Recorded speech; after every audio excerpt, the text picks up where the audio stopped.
agentic AI sort of workflows and just AI initiatives in general, as Jay was speaking to earlier.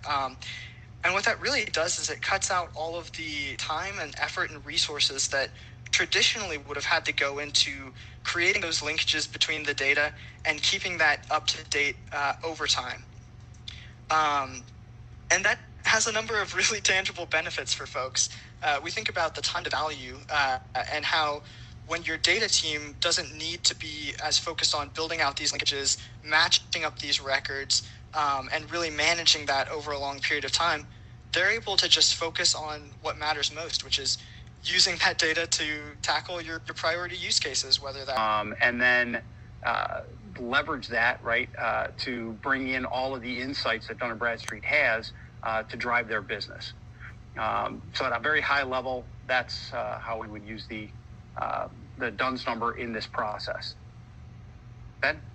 Yeah, and I think it really sort of underscores just how powerful data link is. It's if you've got these records, as Jay was saying, that have a DUNS number on them, then suddenly you're able to connect through to all of the data that Precisely has across locations and demographics and so forth. And similarly, if you're coming in and you've got Precisely data, you've got Precisely's unique IDs on your data sets, and you're interested in bringing in this data that Jay is talking about, right address data, you've got to have accurate geocoding at like a rooftop level for the right precision, and you've got to really understand the properties that you're looking at. So you could have multiple buildings spread across multiple parcels with a number of addresses that are associated with those buildings, and they could very easily be multi-tenant buildings as well. So being able to really fully understand a property, in addition to some of the external risk factors, is one of the ways that we traditionally approach this. But obviously, there's a ton of firmographic and business-related